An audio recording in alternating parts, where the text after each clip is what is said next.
Ladies and gentlemen, good morning. I believe we are live here today. It is a pretty great day. It's a pretty stupendous day. I want to make sure I'm not having any audio issues here, folks. It is July 1st, 2025, Tuesday.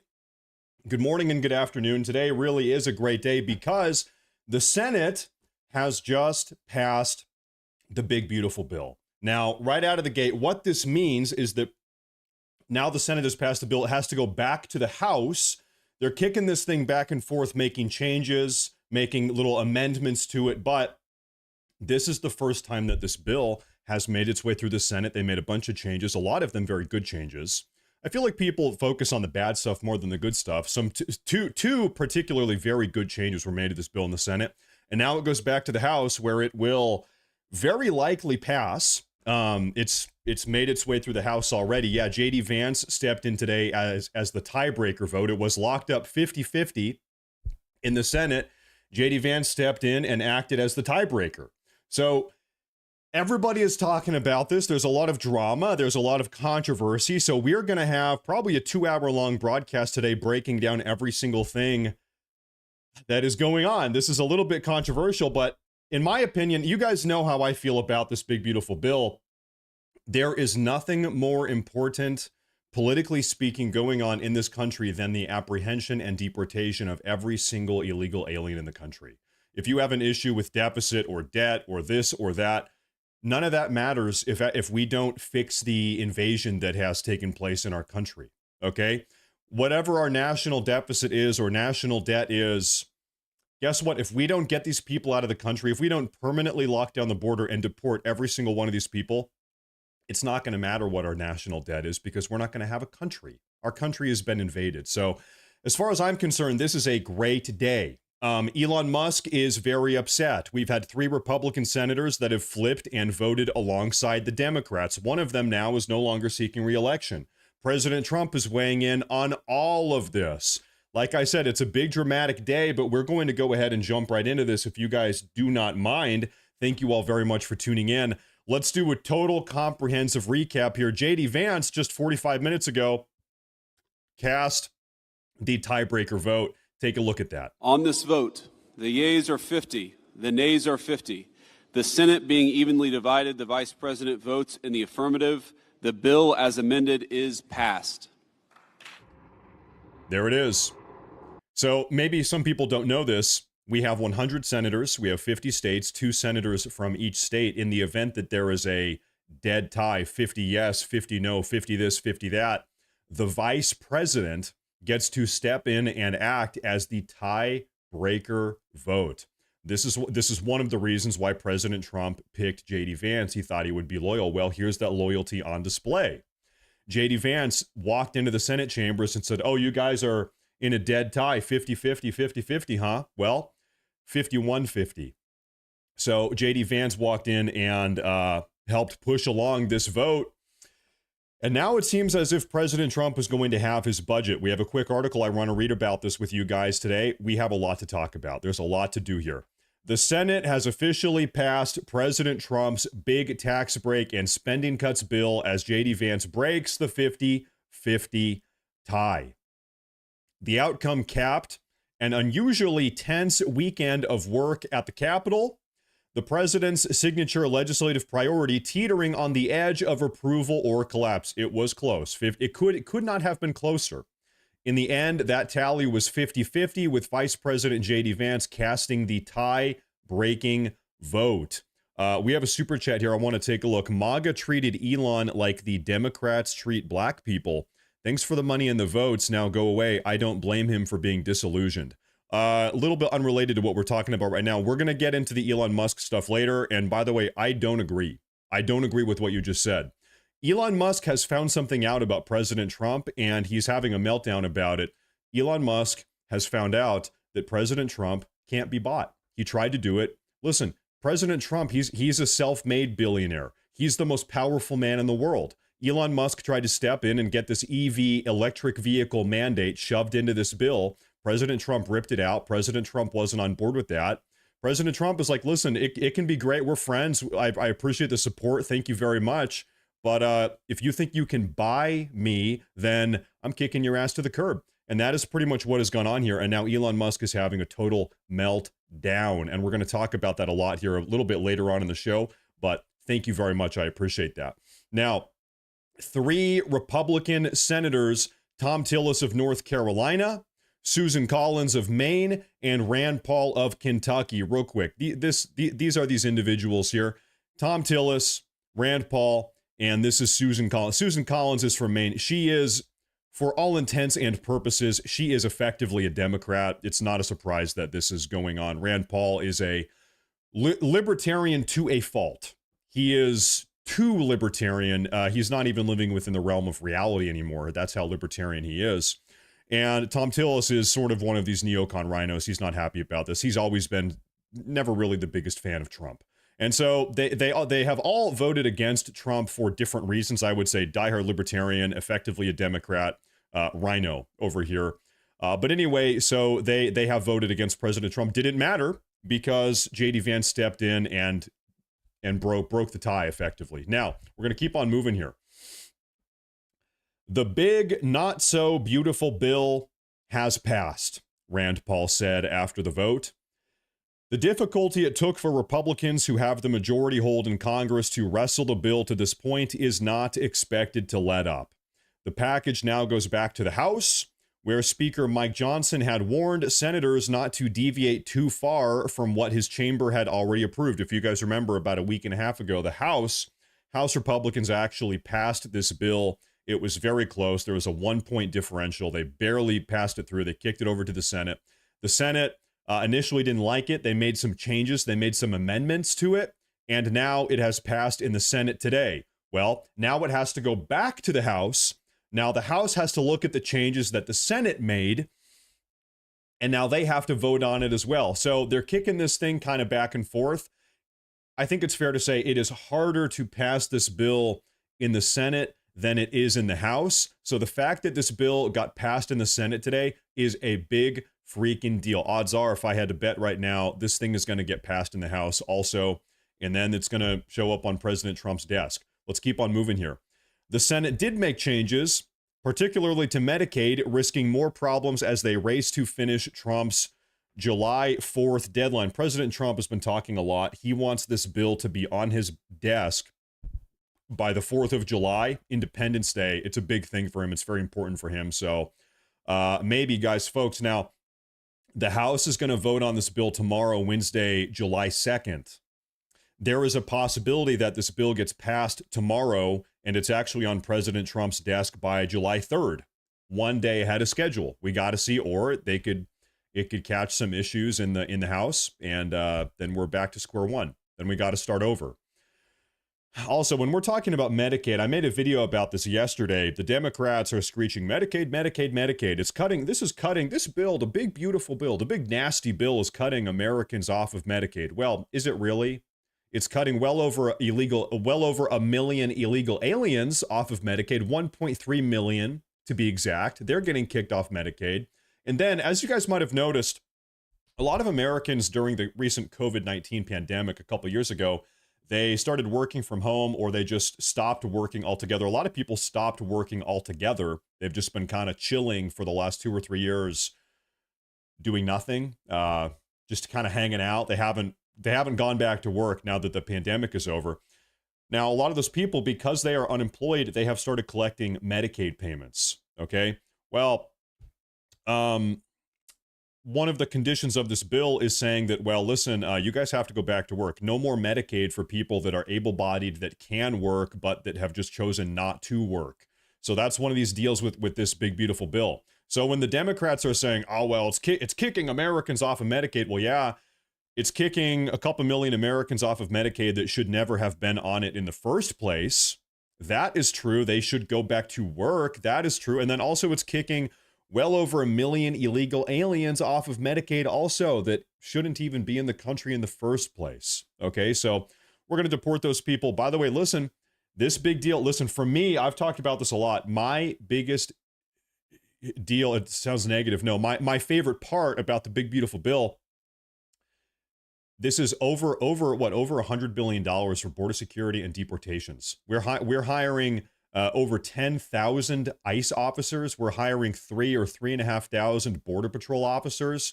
We are it's tens of billions of dollars to finish off our southern border. And you guys know me. Maybe I have this radical opinion here. Our country has been invaded. We have 50 million illegal aliens in the country. The demographics of the country are changing. This is, by the way, part of a deliberate plan being enacted and carried out by the Democrats to replace actual Americans. They are trying to replace you with illegal alien voters that shouldn't even be here. If we don't completely and permanently lock down the border, and if we don't deport every single one of these illegal alien invaders currently in the country, literally nothing else matters. You have an issue with deficit? Okay, great. You have an issue with national debt? Okay, great. You have an issue with this or that or this or that? Listen, folks, look, I cannot be more serious. Your opinion about transgender bathrooms doesn't matter if we allow the invasion to continue. We're going to lose the country, okay? Your opinion about the national debt, national deficit, abortion access, Medicaid, your opinion about transgender bathrooms, none of that matters if we don't stop the invasion that has been going on. If we don't get these people out of the country, literally nothing else matters. We're all talking about what to do with the country. Folks, we're not going to have a country unless we get these people out of the country. We have to get rid of them. That is what this bill does. I think this is maybe a surprise to some people. We have less than 5,000 ICE agents in the country right now. Less than 5,000. Okay, what this bill does, this over triples the number of ICE agents we have. This is adding over 10,000 new ICE agents. Right now, we have like 4,500. That's what President Trump has been forced to work with because he doesn't have a budget.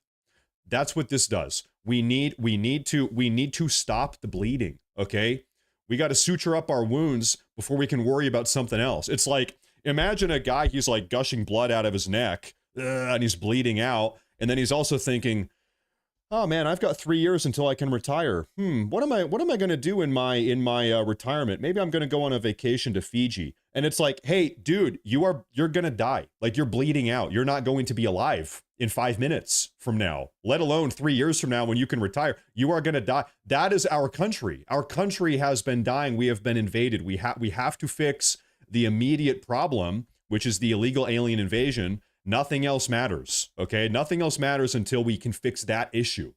Okay, let's keep reading. Sorry, I'm ranting, I'm monologuing. Let's keep reading here.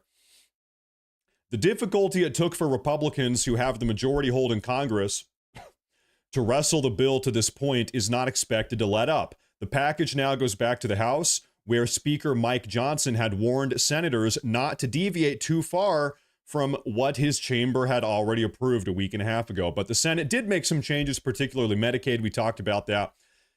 The outcome is a pivotal moment for President Trump and his party, which have been consumed by the 940-page One Big Beautiful Act, as it is formally titled, and invested their political capital in delivering on the GOP's sweep of power in Washington.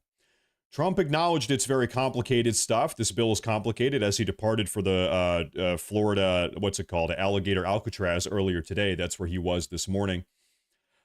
I don't want to go crazy with cuts. He said, I don't like cuts. Listen, once again, President Trump is not cutting Medicaid for any American that actually deserves it. The entire conversation right now is about Medicaid, Medicaid, Medicaid. We already established no American citizen that deserves Medicaid is getting cut off of Medicaid. It's people that are refusing to work after the COVID pandemic and illegal aliens. That is who is getting cut off of Medicaid.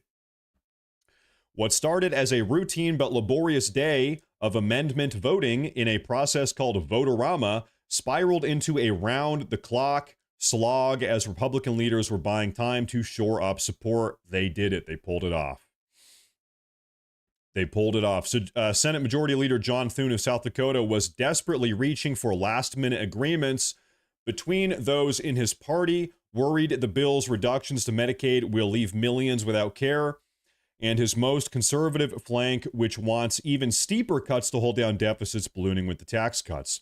Okay, folks, take a look at this. This is one of the senators from earlier today that voted yes on this bill. This is Senator Mark Wayne Mullen. He posted after voting yes on the bill, after the bill had been passed 45 minutes ago, largest middle class tax cut in history, boosts take home pay, permanent border security. Focus on this word here, permanent.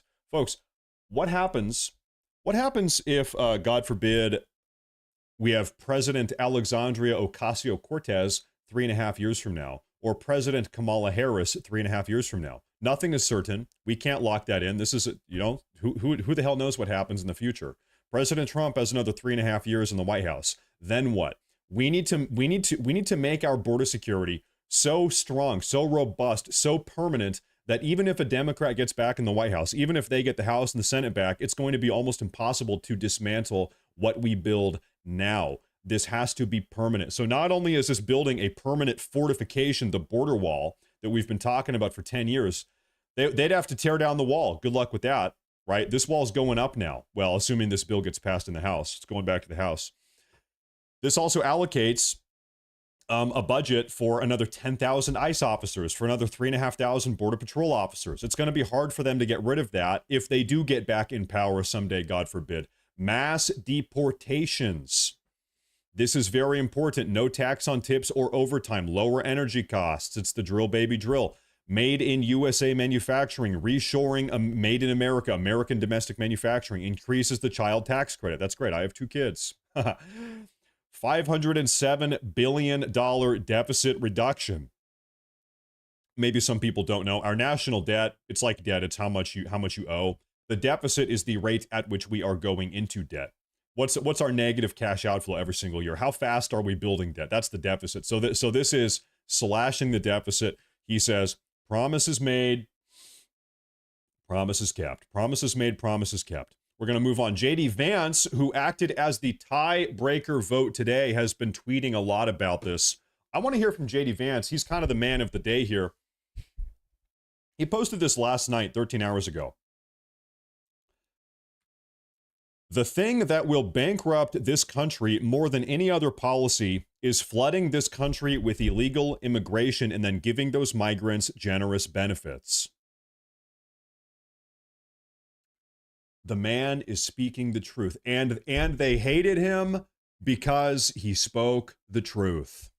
You're worried about debt. You're worried about deficit. Yeah. Well, how much money do you think it costs to take care of 50 billion illegal? Sorry, 50 billion, 50 million illegal aliens? It's expensive. We saw just this is a couple months ago. We had a report coming out of California. In California, in the year of 2024, guess how much money they spent on the healthcare costs of illegal aliens just in California? Not the entire country. In 1 year, 2024, illegal alien healthcare costs in California, $9.1 billion. Almost $10 billion. $9.1 billion in 1 year in one state to pay for the healthcare costs of people that shouldn't even be in the country at all. They've got to go. This is a problem. This is just so if you're worried about national debt and national deficit, these people have got to get the hell out of here. Get them out. The big beautiful bill fixes this problem and therefore it must pass. Everything else, the CBO score, the proper baseline, the minutia of the Medicaid policy is immaterial compared to the ICE money and immigration enforcement provisions. I've been getting a little bit worried that I'm living in crazy land. Am I insane? Am I the only one that feels this way? No, thank God JD Vance feels this way also. Finally. Finally. Now, I want to take a look at the super chat here. I am almost positive an amendment was passed in the 24-hour voting that removed the provision of illegals receiving Medicare. It was removed from the bill. I forget the title of the job. It's a non-elected official inside of the Senate said, we can't remove this because it requires 60 votes rather than 51. This was news that we talked about yesterday. That is true. And everybody has been dooming and glooming about this. And this is Medicare, not Medicaid. It's a different thing. That is bad. We don't like that. However, also, it's kind of one of these things where it's like a technicality. Yes, they weren't able to include that in the bill here, but also kind of who cares, because all of them are going to get deported anyway. It's like, yeah, technically the illegal aliens are still allowed to receive Medicare in some states, not every state. It's actually a state by state issue, but also kind of it doesn't matter because now that the bill is getting passed, we're deporting every single one of them. Okay, so I understand it. It's like a surface level thing. Yeah, it sounds bad. It looks bad. But also, if this bill gets passed, it's in the House now, they're all getting deported. They are all getting deported. So it's kind of like maybe inconsequential. Let's keep reading here. Everything else, I want to reread this here. Everything else, the CBO score, the proper baseline, the minutia of the Medicaid policy is immaterial compared to the ICE money and immigration enforcement provisions. Once again, folks, nothing else matters. Of course, other things matter. Don't get me wrong. I say nothing, but these other things matter. The most important issue here is securing the border permanently in case the Democrats get control of the country again at some point in the future. We've got to make this secure beyond reasonable. Like we have to secure the border and we have to get the people out of the country. JD Vance says, I've seen many criticisms of this bill and most of them fail a very basic test. Could those criticisms get 50 votes? This is just pragmatic politics. And this is something that people like Senator Rand Paul, Elon Musk also, we're going to talk about this. It's kind of like they don't understand how the game works. Okay, you can have these die-hard beliefs. I believe this and I believe this until the day I die. Listen, okay, well, guess what? You are politically ineffective. Guess what? You are never going to accomplish anything. Okay, you're a guy like Rand Paul, and I hate this position I'm in with Rand Paul because I want to like Rand Paul.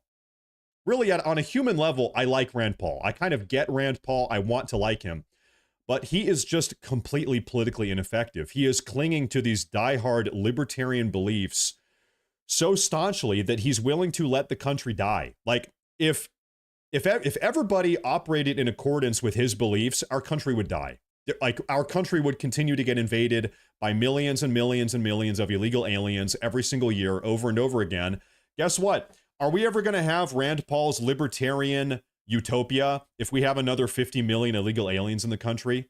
Do you think these seriously, let's have a serious adult conversation. Do you think the illegal alien invaders care about Rand Paul's libertarian principles? Do you think the illegal alien invaders that have invaded our country, they don't care about the law? They don't care about immigration legislation. They don't care about the non-aggression principle. They don't care about any of this libertarian stuff. Do you think that they're going to act in accordance with the libertarian pipe dream? No, they're not. Listen, we have got to solve the issue. These people have got to get out. They've got to get out. Okay, we have a massive super chat here.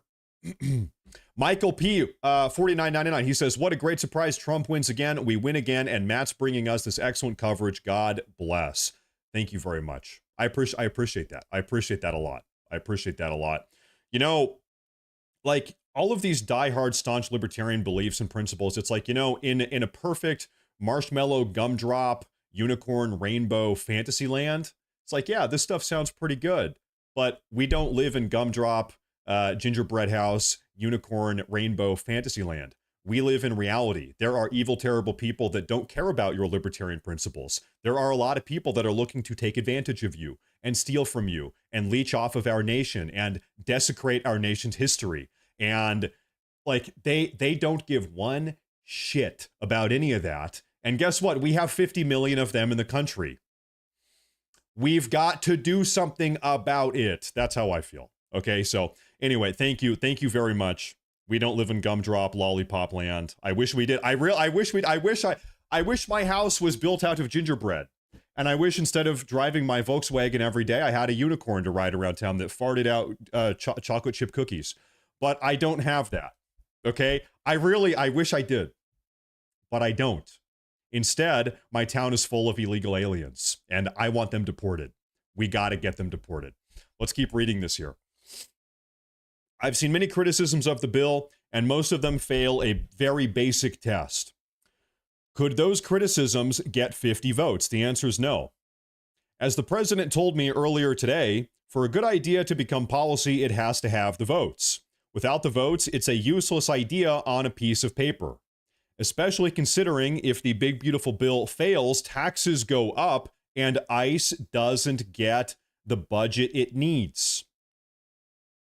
And then the invasion is locked in. Then our country, then we just have to continue living in an invaded country. Especially considering that if the, okay, so I read that. The baseline here is not the status quo. The baseline is taxes go up in a few months and a lot of our progress at the border stops. Pass the bill, pass the bill. And guess what J.D. Vance did today? It was locked up in the Senate 50-50. And he walked in there, he walked on in there, and he passed the bill as the tiebreaker vote. Did he say anything else here? I want to take a look here. So J.D. Vance tweeted, everything else, the CBO score, nothing matters other than the immigration stuff. That's the most important thing. Matthew Iglesias, he said, millions of people losing their health insurance is not, quote, immaterial.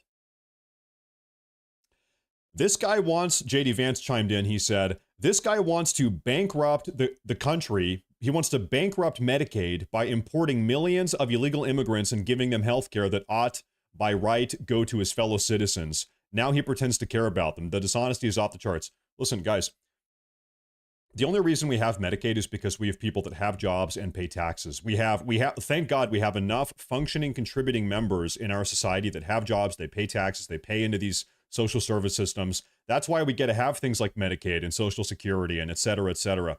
Listen, if you have too many people pulling out of that system, if you have more people pulling out of that system than you have putting into these systems, then the system doesn't work. Then we end up like Brazil or Venezuela or something. Then we live in a third world hellhole banana republic. Okay, we've got 50 million of these people in the country that are taking out of the system. It's food assistance, it's Medicaid. We've got illegal aliens that were given Social Security numbers by the Joe Biden administration. They've been collecting Social Security. They are clogging up the hospitals. The reason why you go to the hospital and you have to wait 2 hours to see a doctor is because you're standing behind a bunch of illegal aliens, et cetera, that shouldn't be here, et cetera. Okay, so if you're like, man, it seems like American society has gotten a little bit shitty over the last couple of years. Why housing prices are through the roof? What is going on here? I can't have a stay-at-home wife and 3 kids. I can't have the American dream because the economy is so borked up. It's so messed up. What's going on here? It's because we have tens of millions of illegal aliens that are taking up space and taking up social services, and it's unsustainable. And so this guy's like, oh, you need to have Medicaid for these people. Listen, in 10 years, there's not going to be Medicaid. Or less than 10 years. If we don't solve the problem, if these people are not deported, if the inflow is not shut down by building this big, beautiful border wall, there's not going to be Medicaid in 5 to 10 years. There's not going to be Social Security in 5 to 10 years unless these people are kicked out of the country. They are taking and not contributing. Let's continue on. They are not productive members of society. Not importing millions of illegal aliens and giving them benefits is the only way to save the country and its finances. Thank you, J.D. Vance. Thank you, J.D. Vance. Someone here is saying it. That policy, kicking these people out, is far more important than any other provision in this bill. True. That's very true. Massive tax cuts, especially no tax on tips and overtime. Most importantly, big money for border security. This is a big win for the American people. Massive win for the American people. What does Steve Bannon have to say about this? I'm going to flip on my headset here. Steve Bannon gives his quick thoughts here. Take a look. He says, one of the aspects of this, as you heard Joe say, besides the supply side tax cut, you need this money now to actually expedite the deportations of 10 million people. And the deportations of the 10 million people are absolutely essential for stopping what is, I think, the most dangerous front on the Third World War, and that is the invasion of the United States of America. And if the Israeli first crowd and the globalists don't understand that, that's their problem. Okay. So Steve Bannon is saying, listen, World War III has already started. How do I know that? Our country has been invaded. Do you agree with him, yes or no? World War III, America has been invaded. You want to talk about World War? How about the 50 million invaders inside of our country right now? Does that constitute a world war? According to Steve Bannon, yes. Stephen Miller chimes in. And you guys know I love Stephen Miller. Let it play. I've spent my entire life in the conservative movement. Since I was a kid in high school, working, dreaming of the day where we could have a piece of legislation like what exists right now, Sean, what President Trump has brought to the precipice of passage. Each and every one of the individual titles in this bill would be considered one of the great achievements in the history of the conservative movement. The title, for example, building the missile defense shield for the United States of America, Sean, so we can be safe, our children can be safe from foreign adversaries in this growing era of intercontinental ballistic missiles as nations race for supremacy. The section on this bill enshrining border and homeland security, this is the most far-reaching border security proposal, homeland security proposal in my lifetime. Sean, I have to say something. Listen, guys, I'm a young American, so I'm full of this young angst. Okay, I'm 31. Let me give you one of my young American opinions here. This is what has happened in my life. George W. Bush for 8 years got our country into trillions of dollars of debt for a multitude of reasons and did nothing to secure the border or carry out mass deportations. Barack Obama did the same thing, trillions of dollars of debt and effectively an open border, no mass deportations, people were coming through. Joe Biden did the same thing, trillions of dollars of debt, people were coming through. Only now that President Trump is in office, and only now that he is trying to actually permanently lock down the border and deport millions and millions of people, only now is everybody pretending to care about the national debt. Nobody was complaining about the national debt for 8 years under George Bush. Nobody compared about national debt for 8 years under Obama, for 4 years under Biden. Only now that we have a president that is actually trying to solve this one specific issue, lock down the border permanently, deport every illegal alien. Only now, all of a sudden, is everybody freaking out about the debt and the deficit. Everybody turned a blind eye to it for 20 years or more, longer. Only now that President Trump is trying to solve this specific border immigration crisis, only now is the entire establishment coming out and saying, well, wait a minute, we got to do something about the debt. Shut up. Just shut the hell up. I'm sick of it. I'm sick of it. My entire life, I'm 31, like I said, has been watching my country get invaded.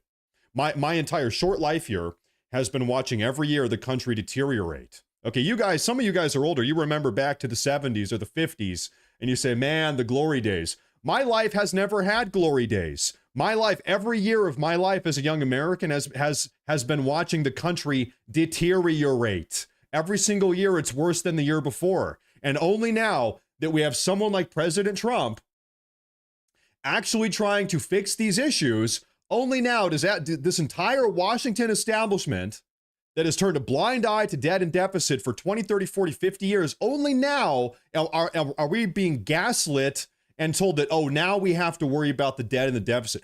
Shut the F up. I am not having it. Save the country, then we can worry about that. Stop the invasion, then we can worry about that. You want to clean up the deficit? Let's make a deal. Deport 50 million illegal aliens. Then we can worry about the deficit. Shut the hell up. I am sick of it. Sick of it. Not just my lifetime. Going back to Eisenhower, going back to since we've had conversations about the border, Sean, I take this seriously. I've stood by the families whose kids have been murdered by illegal aliens. We made them a promise. Most importantly, the American people voted to fulfill that promise in the last election. This bill fulfills it. It is the largest tax cut and reform in American history. No tax on tips, no tax on Social Security, no tax on overtime, 100% expensing for new factories.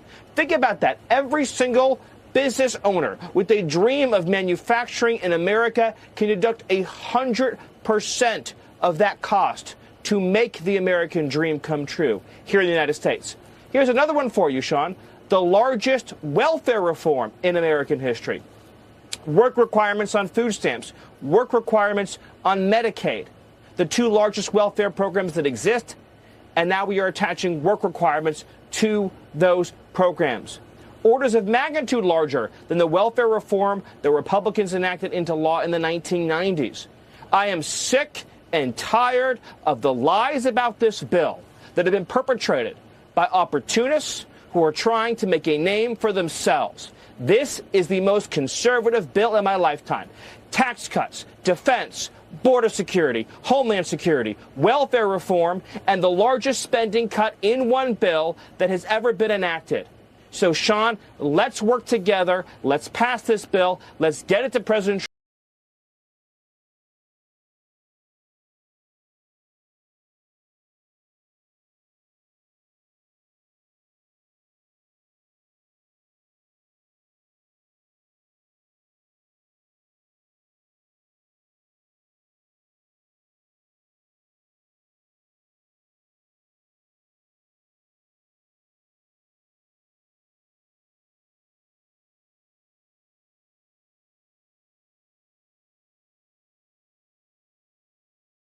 Oh, I was muted. I apologize. I was muted, folks. Sorry about that. Let me restart my little my angry monologue here. I live up here in the Pacific Northwest. Okay, I like to spend a lot of time in the woods, in the forest. I'm a big woodsman type of guy. I go hiking all the time, multiple times a week, and I've done that my entire life. I have noticed something has been happening over the last 5 to 10 years, and it's more of a recent phenomenon. I'll try to describe it to you. Groups of individuals that are speaking Spanish loudly while on the hiking trails, they bring boomboxes or stereos and they play music while walking through the woods and yelling Spanish, groups of them speaking Spanish while listening to music that is also in Spanish. And they are smoking weed while also on the hiking trails. And they are littering their garbage and filth also on the hiking trails. They leave behind plastic wrappers and garbage and cups and empty bottles of beer. That's what I'm looking forward to most. I am after President Trump is done with this country, I am excited to have the forests back. They have invaded the forest. They're leaving garbage and filth. They're speaking Spanish. They're yelling. They're ruining the serenity. They're playing their boombox. It's like, come on, really? And so, you know what? Deport them. Deport them, please. That is what I am most excited about. They're just throwing their garbage everywhere. President Trump, get rid of them. Now, folks, there have been some criticisms of this bill over the last couple days, specifically in the Senate. One of them is that there was this 10-year-long moratorium on artificial intelligence regulation on a state-level basis, and people were saying, oh, listen, I can't support the big, beautiful bill because of the 10-year-long moratorium on AI regulation that states are now unable to impose on a state-level basis. Well, guess what? Overnight, nobody is giving credit to this. This got ripped out of the bill in a shocking 99-1 vote. Originally, there was this agenda to prevent states from regulating artificial intelligence for 10 years. That was originally a part of this bill. Guess what? It got kicked out. Okay, 99-1. That's a big deal. That's a big deal. That's a good thing. Great. That's one less thing that people can complain about. We have another thing here. People were also very worried about a component of this bill was that a very small portion of federally owned land was going to be sold off. I looked it up. It was 0.2% of all federally owned land. A fifth of 1% was going to be sold off as a component of this bill. This got kicked out also. So now, in accordance with this bill, no federally owned land is going to be kicked out. Senator Mike Lee posted about this here. He said, this is his official statement regarding the issue. Over the past several weeks, I've spent a lot of time listening to members of the community, local leaders, and stakeholders across the country. While there has been a tremendous amount of misinformation and in some cases outright lies about my bill, many people brought forward sincere concerns. We're talking about this land selling provision in the big, beautiful bill. Because of the strict constraints of the budget reconciliation process, I was unable to secure clear enforceable safeguards to guarantee that these lands would only be sold to American families, not to China, not to BlackRock, and not any other foreign interests. For that reason, I've made the decision to withdraw the federal land sales provision from the bill. So, folks, this has been one of the biggest gripes, one of the biggest complaints or criticisms of this bill. And guys, because people have been complaining, because us America First MAGA voters have been voicing our opinions about this, they pulled it out. They listened. They are actually listening to the voter base, to us, to the electorate. I continue to believe the federal government owns too much land. It is mismanaged and in many cases ruining for the next generation. Under Democratic presidents, massive swaths of the West are being locked away from the people who live there with no meaningful recourse. That has real consequences for people from Utah, from raising taxes for schools and funding local search and rescue operations, to being able to build homes and sustain rural communities. The little side note, one of the reasons why land and housing is so expensive on the West Coast, this is true. It's because there's a lot of federal and state-owned land that people can't build houses on. You go over to like Texas or something, or move further east, there's much less. In fact, if we could quickly pull up a map of federally owned land, almost all of the federally owned land in this country is over to the west. And if you don't believe me, like it's a lot. Here's what that looks like. So once again, almost all of the federally owned land in this country is Rockies or west is where it is. And so anyway, this is kind of what he's talking about here. We have a big super chat. Derek Rogers say, thank you, Derek. I appreciate that a lot. Thank you very much. President Trump promised to put underutilized federal land to work for American families, and I look forward to helping him achieve that in a way that respects the legacy of our public lands and reflects the values of the people who use them the most. I'm grateful to everyone who took the time to offer thoughtful feedback. I think it's a fair concern, right? National parks are important, state parks are important, but could you make the argument that the federal land, that the federal government owns too much land and is improperly using it, and it's actually negative? Yeah, I think you can have a very serious conversation. And it seems like this was kind of slipped in here, and it wasn't exactly what it needed to be, so they pulled it out. Okay, good. Because, I mean, he's right. If we all know what's going to happen. If you start selling off state or federal land, in a lot of cases, who's going to buy it? Who has the money, deep enough pockets to buy up a lot of this land that could be sold? It would be China, and it would be BlackRock. I mean, could you imagine a doomsday scenario where, like China buys the Grand Canyon? All right, we are selling all of the Grand Canyon land, all the federal land surrounding the Grand Canyon. It's up for auction, and the CCP has bought it. Could you imagine that? Like, it's stuff like this you have to be very, very careful about, right? You got to be very careful. Okay, well, hey, listen, good. They pulled it up. Good, great. They got rid of that.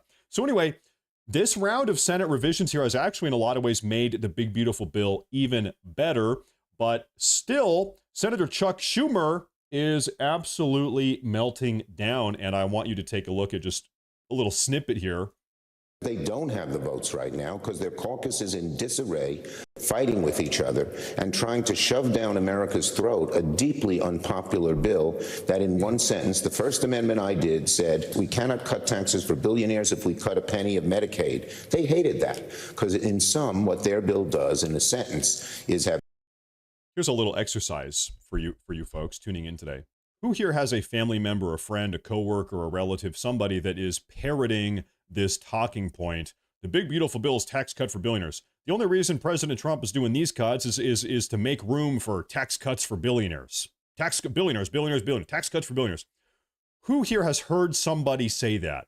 Because this is the Democrat talking point right now. And so all of these progressives, all these Democrat voters are mimicking this like a bunch of idiots. Go ahead and ask them specifically what tax cut for billionaires. Which one? Specifically, which one? Specifically, which tax cut in the big, beautiful bill do you have a problem with that is for billionaires? Ask them that question, because they're not going to have an answer.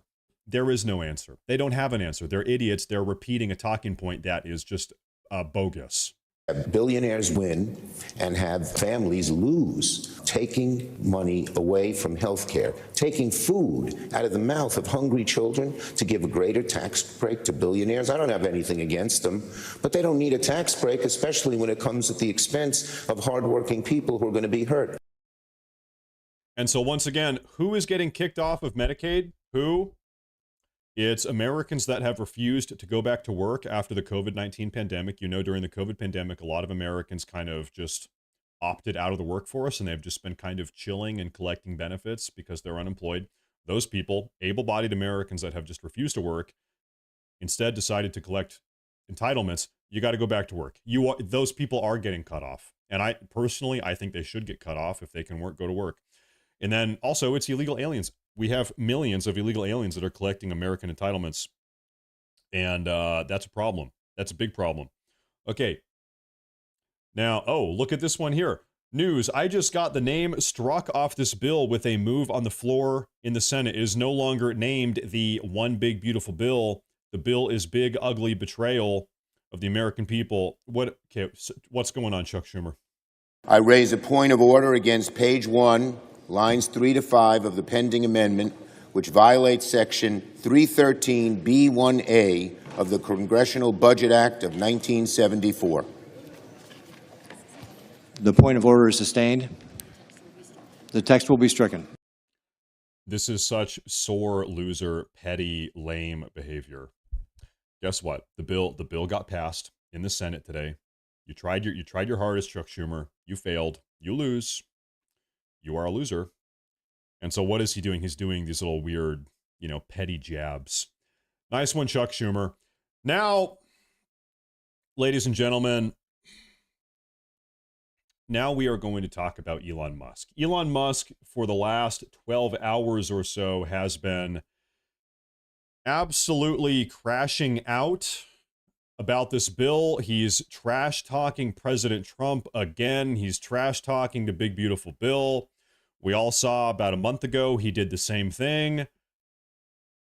I don't exactly know why, but he is absolutely melting down. And so we're going to read through some of the stuff that Elon Musk has been saying. We're going to take a look at what President Trump has said in response. We're going to go through all of this. Take a look. Starting 22 hours ago, it is obvious that the insane spending of this bill, which increases the debt ceiling by a record $5 trillion, that we live in a one-party country, the Porky Pig Party. Time for a new political party that actually cares about the people. So, if Elon Musk had said this 11 years ago, I would have said, yeah, you're right. There is a uniparty. There is an undeniable uniparty in this country. Did anybody ever notice that? Let's go back to the 2012 election. The very same people throwing money at the Romney campaign were the exact same people throwing money at the Obama campaign. They had the same donors.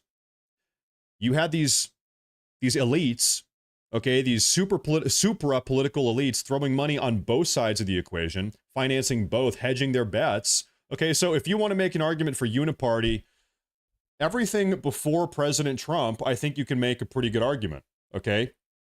At least you can make somewhat of an argument. President Trump, I think, has pretty much changed that dynamic in a lot of ways. President Trump has kind of torn down the Republican Party and rebuilt it in his image, in the image of Make America Great Again, in the image of America First. President Trump has shaken up that dynamic. So it's crazy, and very obviously so, very clearly so, in my opinion. This is undeniable.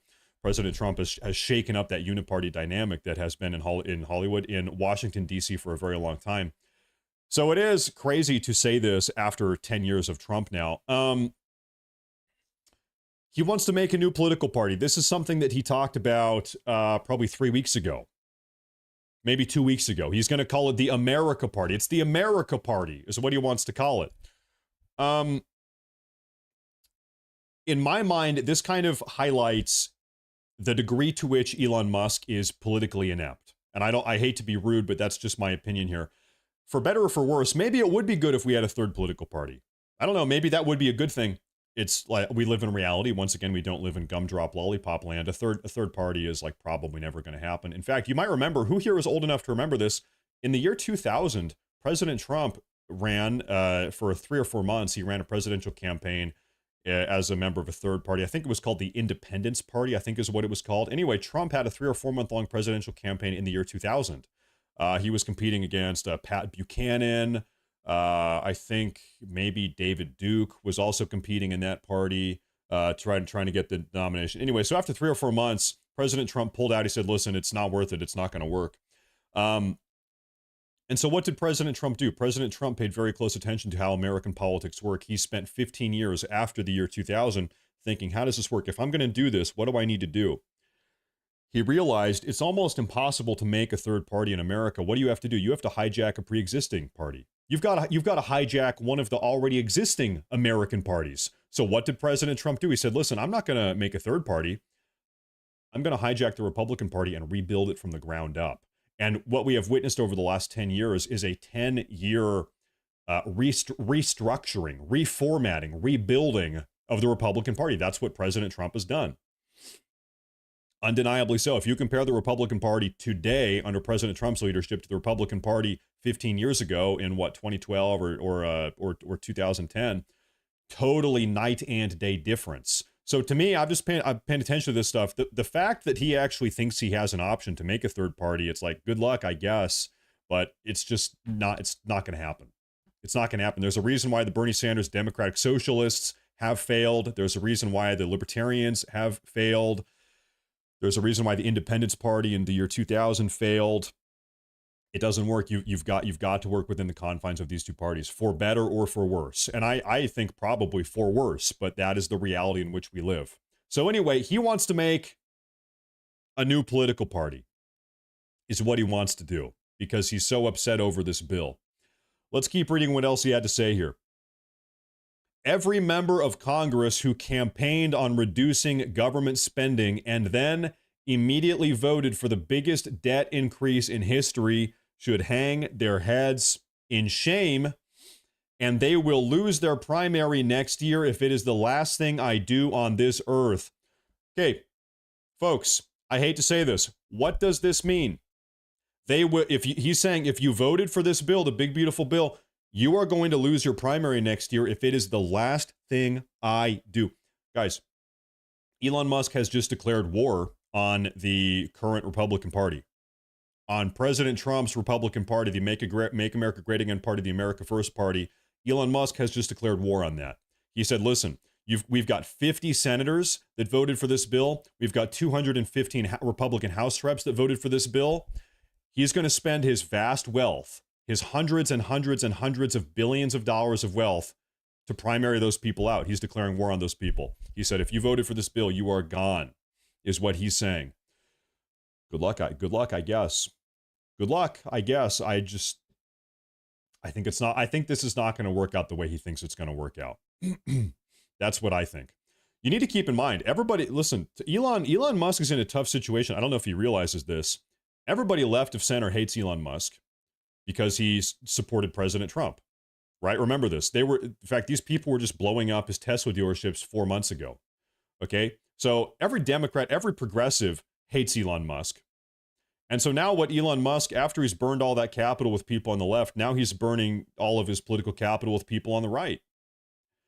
There's this narrative, it's a lie. It's a false narrative that there is this huge chunk of American voters that are centrist and they are unhappy with both party and they're just dissatisfied centrists. Some of those people exist.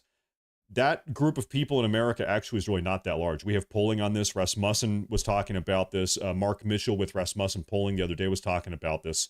There actually aren't really that many dissatisfied centrists. This legendary or fabled demographic of disgruntled centrists, there's like not really a whole lot of them, actually. So if that is Elon Musk's bet, if that's the bet he's hedging here, I think once again, for better or for worse, I think it's not really going to go the way he thinks it will go. I kind of get where he's coming from. It would be good if there was a third party and something could be done here, but I think it's not going to go the way he thinks it will. If this insane spending bill passes, the America Party will be formed the very next day. The America Party. Our country needs an alternative to the Democrat-Republican Union Party that the people actually have a voice. Well, the spending bill has passed in the Senate, and now it goes to the House. Now, we saw a week and a half ago that this big, beautiful bill, as it's called, passed in the House with a 1-vote margin, okay? So the Senate has made some changes. We've talked about those here a couple minutes ago. The House is having a vote, or they're expected to have a vote on this tomorrow, Wednesday, the 2nd of July. It is very important to President Trump. President Trump is pushing to make this happen. He wants this bill done and on his desk, passed in the House and passed in the Senate on July 4th. That's a very, I guess, it's like optics thing. He wants to have this bill done by the 4th of July. It's going back to the House tomorrow. Are they going to pass it? We got to see. I don't know. I would bet probably, yeah. Actually, probably, yeah. Our country needs an alternative to the Democrat-Republican Union Party so that people actually have a voice. In a way, once again, I'll be very clear, I kind of agree with him. Maybe that would be a good thing if there was a third party. I just think it's not going to happen. I don't think it's going to be working that way anytime soon. Senator Tom Tillis agreed with Elon Musk. He said, folks, Elon Musk is 100% correct, and he understands this issue better than anyone. We should take his warnings seriously. We can't let communist China become the long-term winner. This is talking about, they ripped out provisions from this bill to continue funding development of, it was a tax subsidy for solar panels and solar technology. So Tom Tillis, though, listen, Tom Tillis has actually earlier today voted, this is him here, he voted against this big, beautiful bill. He made a big stink about it. He's not voting for it. He's one of the 3 Republicans to not vote for it. Tom Tillis got obliterated by President Trump. President Trump released a scathing statement. Tom Tillis, get out of here. We're going to primary you. You're gone. After President Trump released that statement, Tom Tillis actually said, you know what? I'm retiring. I'm not even going to run for re-election. And actually, it's kind of an alpha thing in a way. I don't agree with Tom Tillis, by the way, but he's like, pretty much he said, oh yeah, you're going to primary me? Guess what? I'm retiring. You can't primary me. You're not going to kick me out.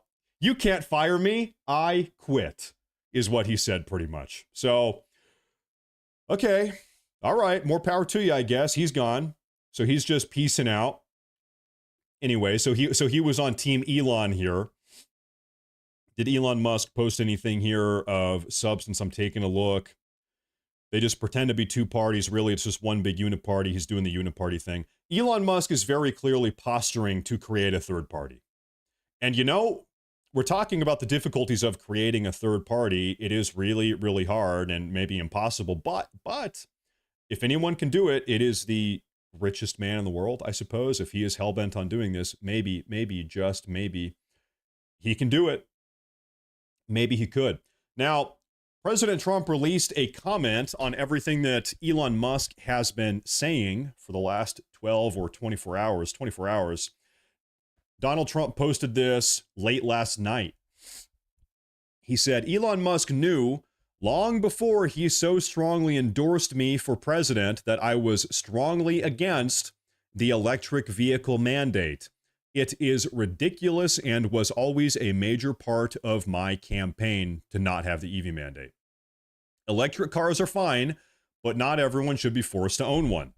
Elon may get more subsidy than any human being in history. Maybe that's true, actually, maybe.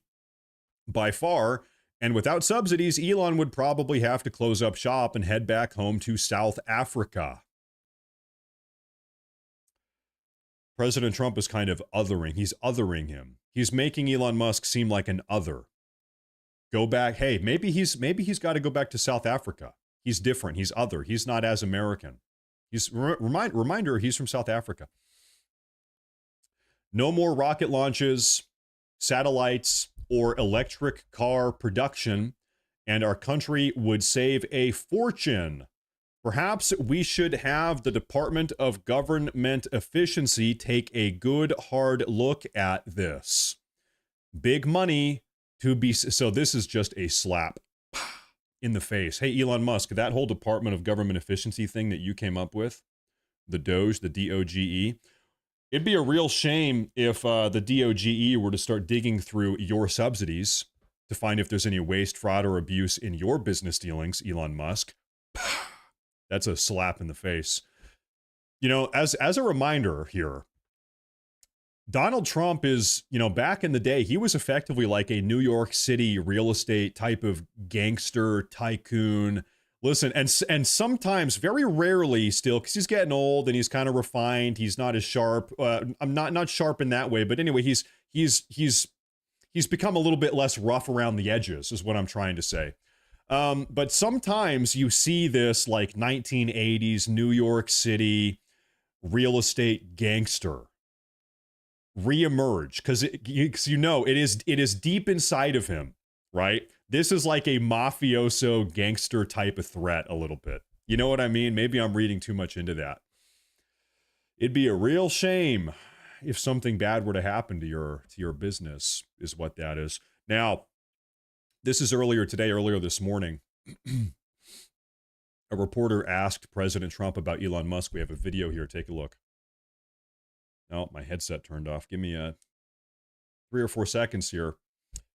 The trash talking continues is what is going on here.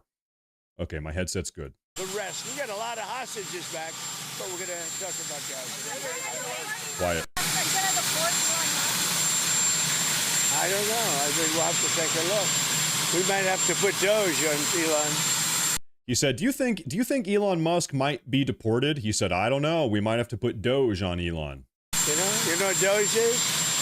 Doge is the monster that might have to go back and eat Elon. Wouldn't that be terrible? He gets a lot of subsidies, Peter.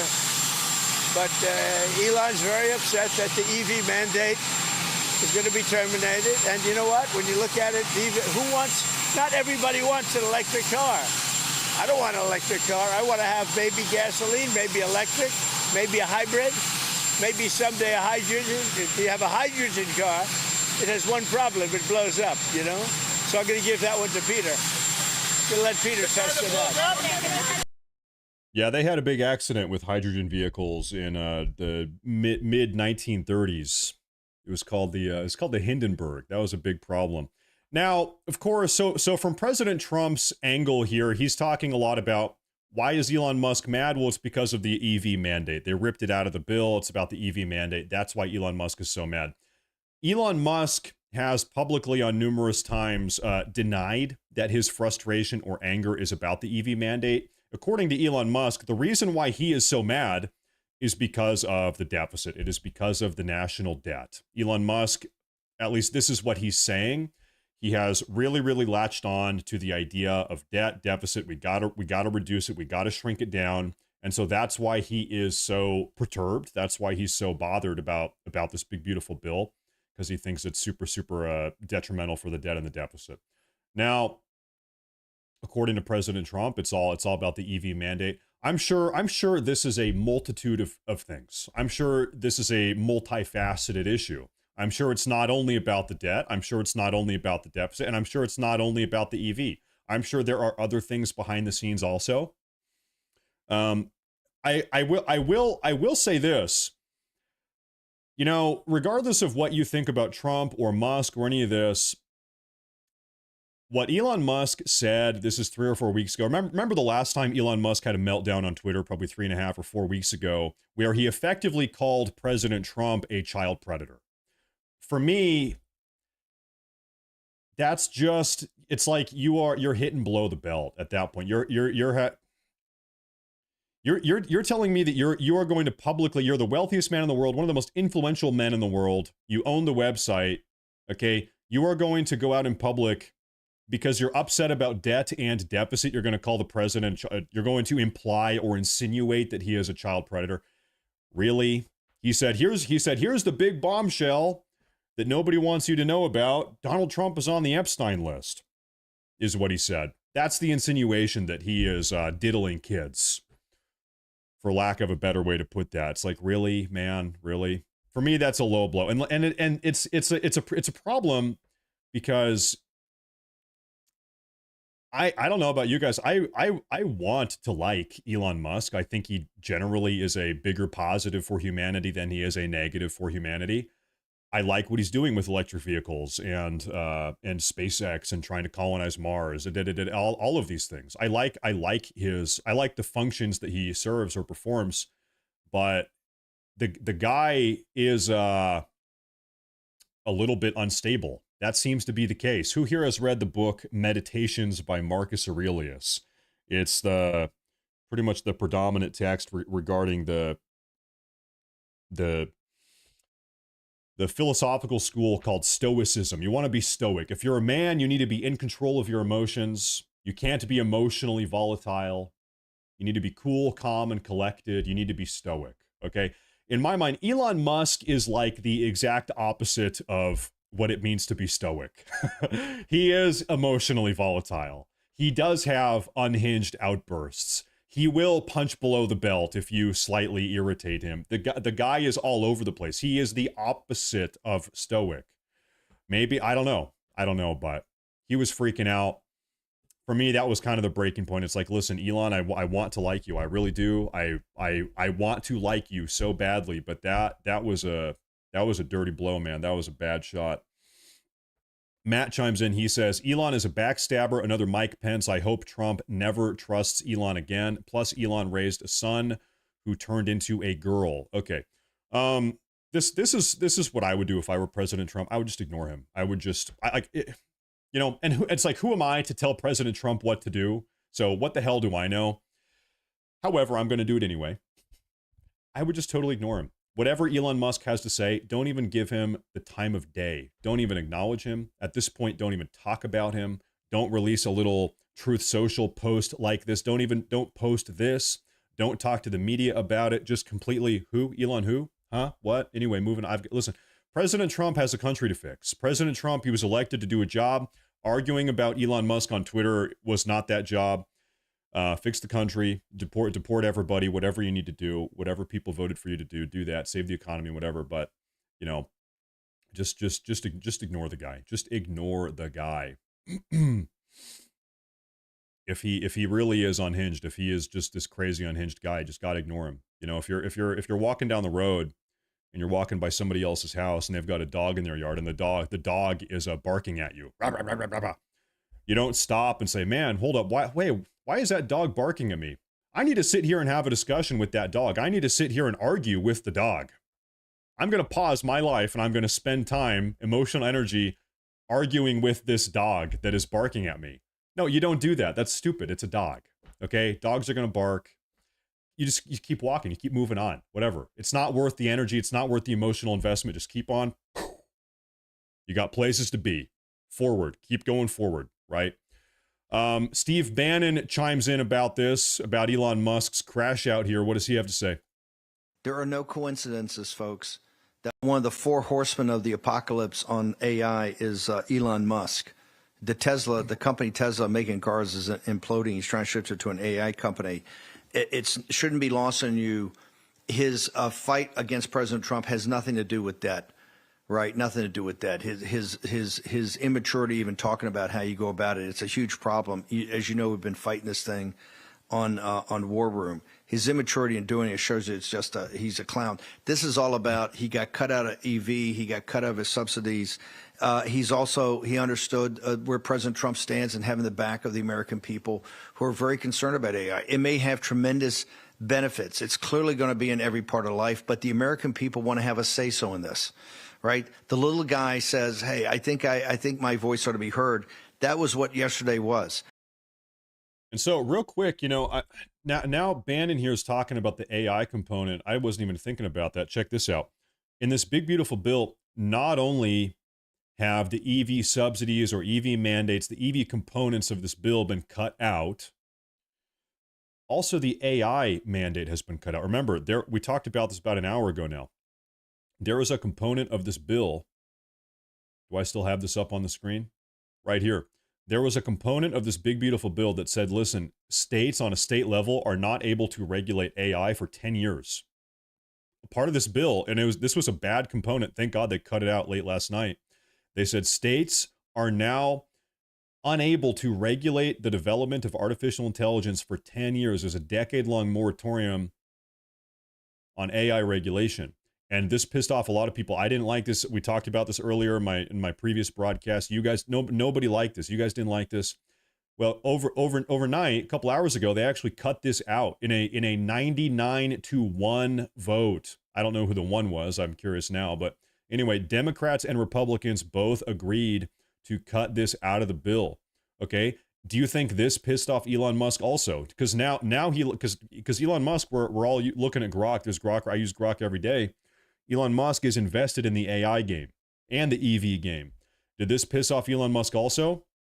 Maybe it's a double dose. You know, now he's got two things to be mad about. Shortly after this happened, he goes on Twitter. He's mad again. Coincidence? Maybe, or maybe not. I don't know. But anyway, you know, he might be upset about that also. Now, we had a massive super chat here. I want to take a look here. This is from Raya, who is a big-time supporter. Always supporting. Thank you very much. Says, thank you for the live stream, Matt. Appreciated. America first. I stand with President Trump. This is the undeniable truth here, and we're going to talk more about this here in a couple minutes. The people voted for President Trump. The people did not vote for Elon Musk. And this is what pissed me off. Something Elon Musk said, once again, about 3.5 weeks ago during his previous crash out. Elon Musk actually had the audacity to say that President Trump would not have won the recent election without his support. Elon Musk, as of 3.5 weeks ago, is trying to take 100% credit for President Trump's 2024 presidential victory. And I'm like, dude, excuse me. You were sitting on the sidelines until after this guy got shot in the freaking head. Elon Musk was sitting on the damn fence. He was saying, I'm going to sit this one out until the day after President Trump got shot in the head. Okay, at that point, the election was locked in. President Trump had already won. He had already had the debate with Joe Biden. It was catastrophically terrible for the Democrats. They already pulled out Joe Biden. They inserted Kamala Harris. Okay, he got shot in the head. The entire country rallied behind him. And Elon Musk has the audacity to say that he is the one sole and exclusive reason why President Trump won this election. Hey, listen, buddy. The American people voted for Trump, not you. You piggybacked on that. You piggybacked on that when you realized it was politically expedient for you to do so. You sat on the damn fence until you thought President Trump's victory was a sure thing. Okay?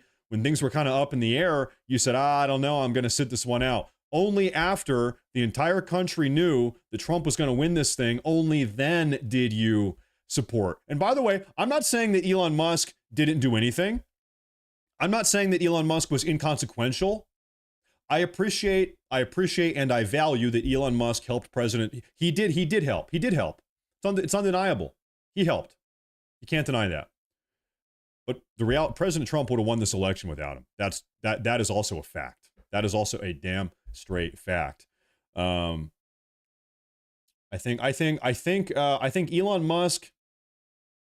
It seems to me that Elon Musk believes he has way more political capital and political loyalty than he actually has. Americans don't have political loyalty to Elon Musk. Americans have political loyalty to President Trump. That's who they have political loyalty to. I think Elon Musk got up there on stage and he's flailing around and he said, man, these people really love me. Man, they love me. Maybe I could do something. No, listen, hey, Elon, people only loved you because you were tangentially related to President Trump. You were in the Trump orbit. That's why it seemed like people loved you. Guess what? You are not in the orbit anymore. You left that orbit. You're floating through space now. Do not get it misinterpreted. Now, there's a betting website called, and by the way, Raya, thank you again. I appreciate that. Thank you very much. Thank you. There's a betting website called Polymarket where people can bet on anything. They can bet on anything. So people have been betting on whether or not Elon Musk will create a new political party before or by December 31st by the end of the year. The question is, will Elon Musk create a new political party by December 1st? And as of this morning, the odds have shot from 10% and maybe 11% up to 48%. He's doing it. I mean, he's been saying he's going to do it. That's where the betting money is. He's going to make this party. This bill got passed in the Senate. Probably tomorrow it gets passed through the House. That's my bet here. Almost a 50% chance that Elon Musk will create a new political party. You know, there's another thing that must be acknowledged. I'm going to sound kind of rude here. Listen, Trump, whether you hate him or love him, you have to acknowledge Trump is a guy that wins. He is a winner. Trump is a winner. You know, throwing a bunch of money, throwing hundreds of millions of dollars at President Trump to help win an election is very different than throwing hundreds of millions of dollars at a bunch of congressional Republicans or people that are rivaling a bunch of congressional Republicans. Most people are not winners. Most people don't have that fortitude and that resolve that President Trump has that makes him a winner. President Trump has that aura. Undeniably, he does. Okay, so just because you were able to throw a bunch of money at Trump and find some success does not mean you're going to be able to throw. You might be the richest man in the world, okay? You have a people problem. A lot of Republicans, a lot of politicians in the Senate and in the House, they don't have that same X factor, whatever you want to call it, the aura, the X factor, the charisma, whatever you want to call it. You know, you might throw a bunch of money at these guys, Elon Musk. That is not a guarantee of success in the same way that you have that guarantee of success with President Trump. President Trump is different than these people.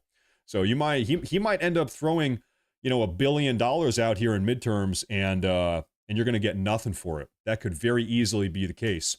Now, I want to show you folks something here. We're talking about President Trump's support that he has amongst Americans. We got new approval ratings coming in out of CNN last night. But first, I have these super chats here.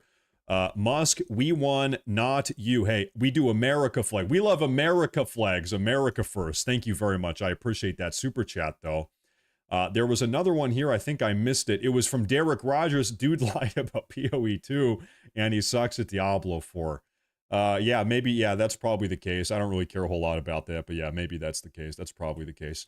Let's talk about President Trump's approval ratings, folks. We have new data coming out of CNN. Take a look. Yeah, okay, so we're going to look at the strongly approved numbers. So this isn't just Republicans who like Donald Trump. This is Republicans who love Donald Trump, and he's up like a rocket. Look at this. In July 2017, the strongly approved was 53%. That's pretty good. But look at where he is now. 63% of Republicans strongly approve of the job that Donald Trump is doing about 5 months into his presidency. Republicans love Donald Trump the way that Americans love Disney World. The bottom line is 63%. That is a huge, huge base. And of course, it's just part of a Republican base in which about 90% of them overall approve of him, including this. Okay, why? 4 words. Why amongst Republicans, why is President Trump's approval rating so damn high? Look at her face. She is over here seething. She is not happy. Yeah. Sorry. Okay, I'm being childish. Anyway, yeah. Anyway. Why are his ratings so high? 4 words. Promises made, promises kept. That's why. Somewhat approves as well. I mean, every politician would like this number here, especially to see it go up. How about compared to other presidents who were Republicans? Yeah, it's history making. It's history making. What are we talking about here? So why don't we look back? We have all the presidents, Republican presidents, going back over the last 35, 36, 37 years. What are we talking about? GOP, who strongly approved 5 months in. Look at this. George H.W. Bush, Bush 41, 46%. Bush 43, 59. You see Trump, the first term, 53. But look at this, 63%. He beats all the other Republicans on the board here. And I was looking even. Folks, President Trump has higher approval ratings right now than George W. Bush had immediately after 9/11.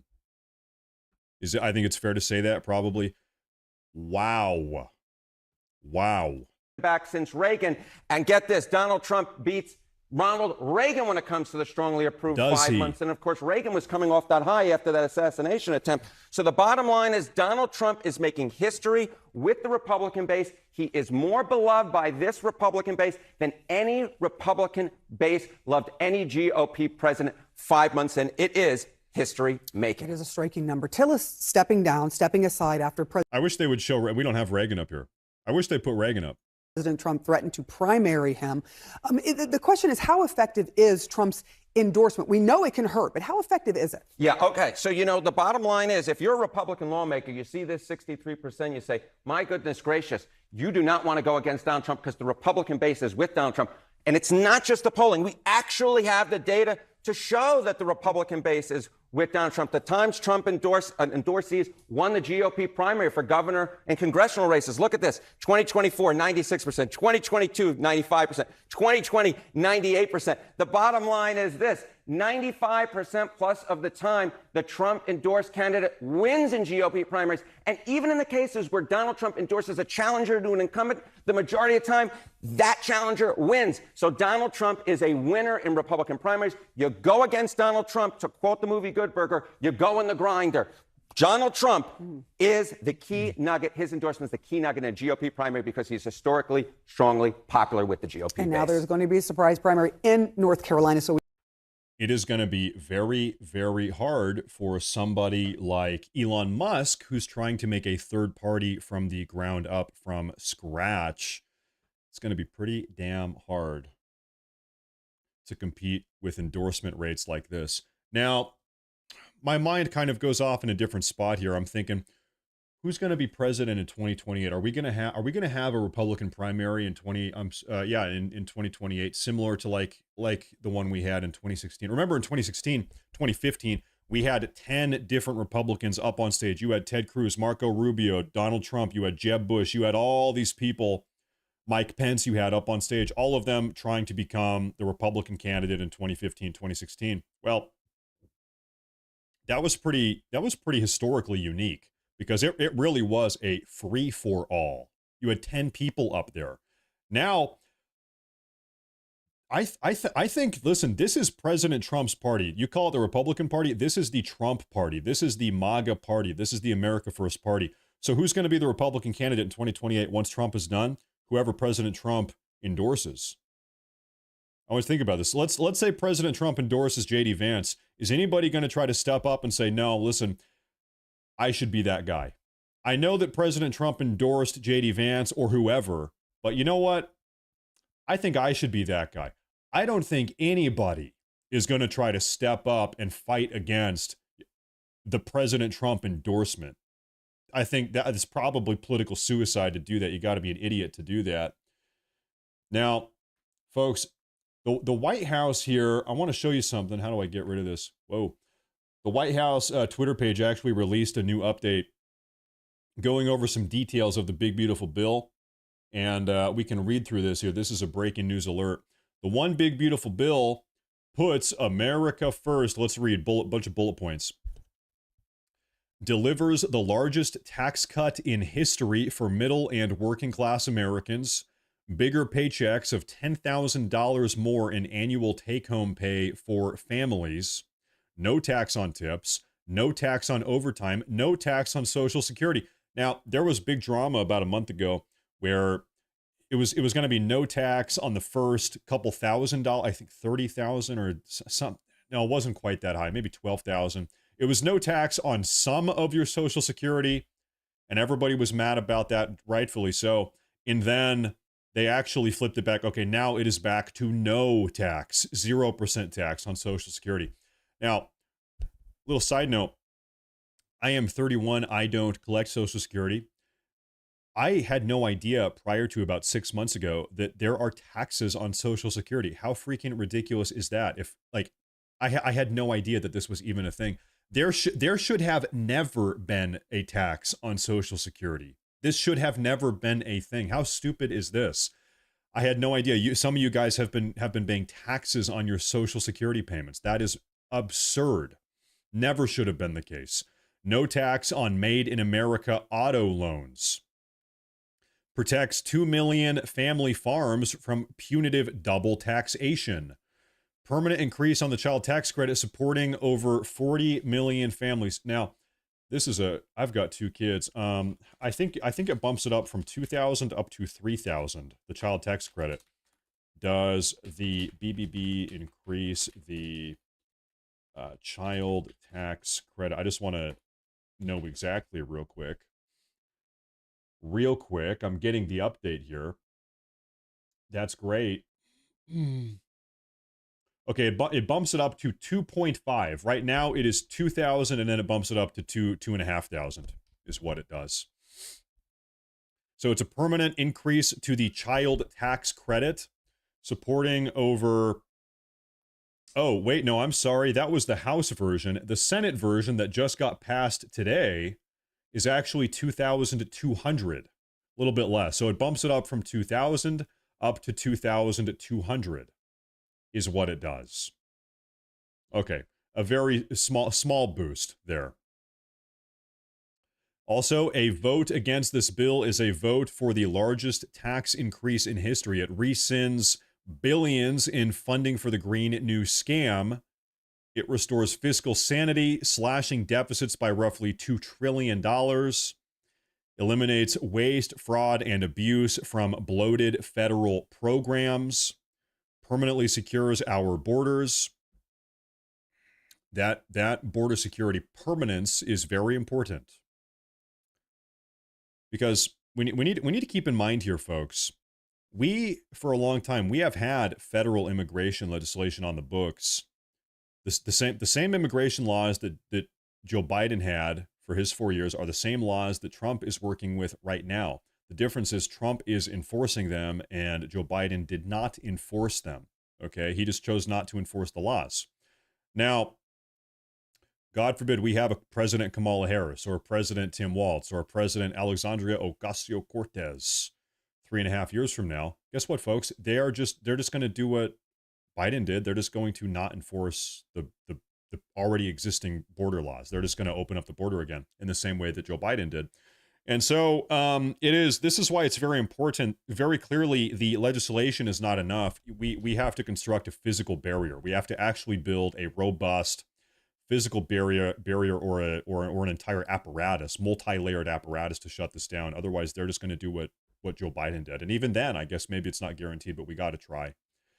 This also makes the largest investment in border security in a generation, providing nearly $150 billion to secure our border and deport illegal aliens. Very important. Finishes phase 2 of the border wall. It shifts the cost of adjudication on the immigration system from the American taxpayers to aliens. It hires 10,000 new ICE agents, 5,000 new customs officers, and 3,000 Border Patrol agents. Now, keep in mind, this is a fact that I think blows everybody's mind. Right now, we currently have less than 5,000 ICE officers. Right now, all of the work that President Trump has been doing for the last 6 months, ICE and Tom Homan, they're working with less than, I think it's closer to 4,500 ICE officers right now.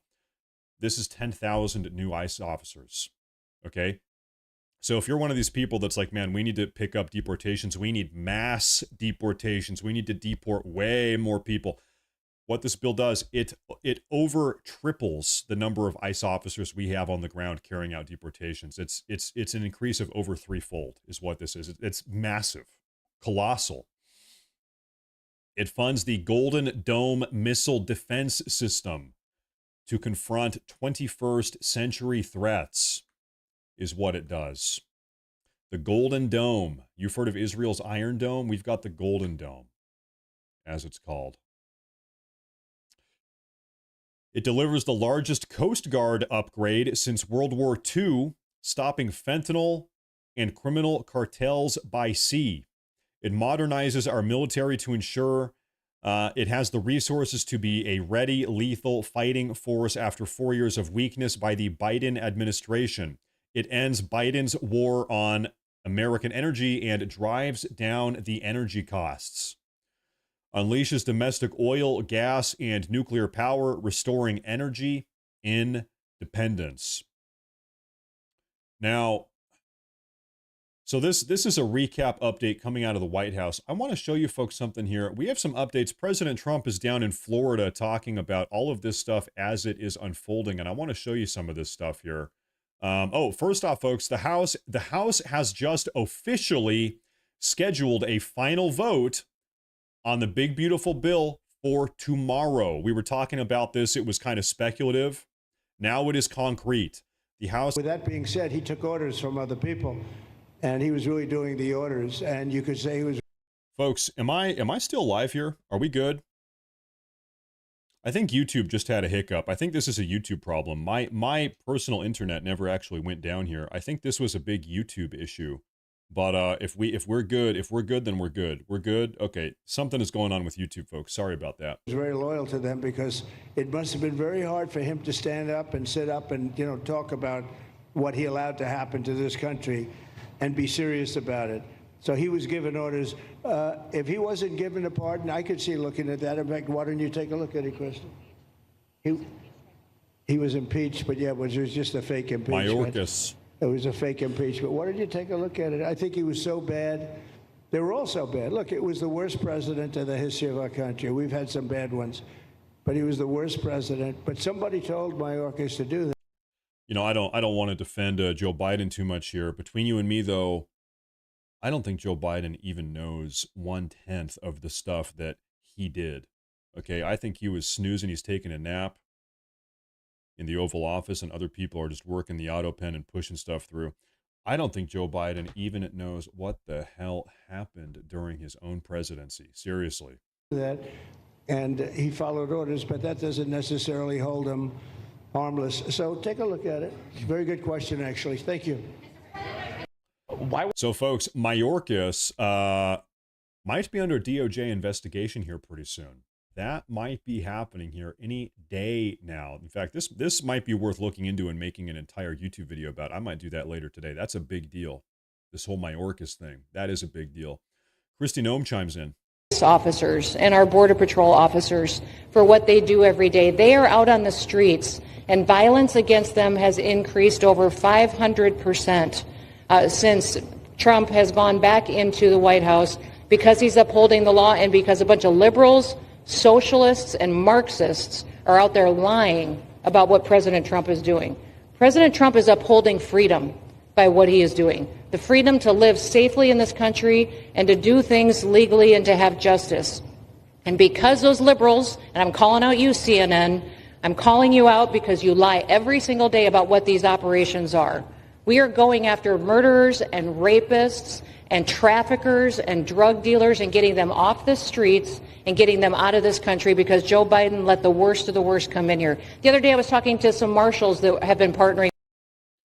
Nobody at CNN or ABC or MSNBC or any of these other far-left media news outlets, none of the far-left politicians, Chuck Schumer, Nancy Pelosi, AOC, none of these people said a word about the hundreds of thousands of child human trafficked children that have gone missing across the border. None of them ever said a word about all the women that were sex slaves on the border, that were human trafficked up here for prostitution rings. They never said a word. They never said a word about all of these illegal aliens that are being imported up here to serve as what is effectively modern day slave labor. They never said a word. They are going to talk about, the humble Maryland father who, what's his name? Mr. Garcia, Kilmar Abrego Garcia, who got deported down to CCOT. They are going to complain a lot about that. They'll talk about, MS-13 gang members getting deported and stuff like this, but they were silent about this entire issue for years. With ICE, they said that they had detained a cannibal and put him on a plane to take him home. And while they had him in his seat, he started to eat himself. And they had to get him off and get him medical attention. These are the kind of deranged individuals that are on our streets in America that we're trying to target and get out of our country because they are so deranged they don't belong here. And they shouldn't be walking the streets with our children. And they shouldn't be living in. So this is me personally. Call me a bigot. I don't want cannibals in the country. You can call me regressive. You can call me bigoted. Whatever you want to call me. I just don't really want any cannibal illegal aliens in the country. I think that's actually probably not what's best for this. That's my personal opinion. Now, folks, here is my situation. Okay, YouTube today is being a little bit weird. I'm seeing there's issues. I think now is probably a good time to wrap up the show because I have some videos, at least one, maybe two, that I need to get to work on so you guys have something to watch later today. We covered all the breaking news about the big, beautiful bill. I want to say thank you all very much for tuning in. But I've got a video about RFK and some RFK Jr. and some bombshell information he just found about specifically the hepatitis B vaccine. We're going to talk about that in a video later today, so look forward to that in a couple hours. Make sure you all subscribe here on the channel. make sure to subscribe. Also, real quick, if you guys would do me one more final favor, make sure to follow on Twitter. That's a huge deal also. Thank you all very much for tuning in. I appreciate it a lot, everybody. And give me a couple hours and I'm going to have some videos for you guys here on YouTube. So have a good afternoon, and I will see you guys probably tomorrow with another live stream. Thank you, guys.